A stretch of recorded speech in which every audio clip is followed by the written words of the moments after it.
আরামবাগ মহকুমায় সাম্প্রতিক অশান্তি ও হামলার ঘটনায় গ্রেপ্তারদের মঙ্গলবার আদালতে পেশ করা হলো। গোঘাটে তৃণমূল সাংসদ মিতালি বাগের গাড়িতে হামলার ঘটনায় ধৃত 3 জন বিজেপি কর্মী এবং বর্মা এলাকায় অশান্তির ঘটনায় ধৃত আরও 16 জনকে আরামবাগ মহকুমা আদালতে তোলা হয়। পুলিশ সূত্রে জানা গিয়েছে, গাড়িতে হামলার ঘটনায় গ্রেপ্তার বিজেপি কর্মীরা হলেন সিন্টু সাঁতরা, সনাতন সাঁতরা ও রাজকুমার রায়। এই 3 জনের বিরুদ্ধে পুলিশের পক্ষ থেকে 7 দিনের পুলিশি হেফাজতের আবেদন জানানো হয়েছে। তদন্তকারীদের দাবি, ধৃতদের জেরা করে এই ঘটনার সঙ্গে জড়িত বাকি অভিযুক্তদের চিহ্নিত করার চেষ্টা করা হবে।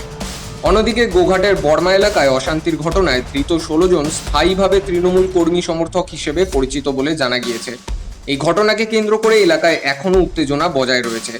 প্রশাসনের তরফে জানানো হয়েছে, পরিস্থিতির উপর নজর রাখা হচ্ছে এবং আইন শৃঙ্খলা স্বাভাবিক রাখতে প্রয়োজনীয় পদক্ষেপ নেওয়া হচ্ছে। এই ঘটনার জেরে রাজনৈতিক মহলে শুরু হয়েছে চাপাউন্তর। Bureau report, বঙ্গদর্পণ।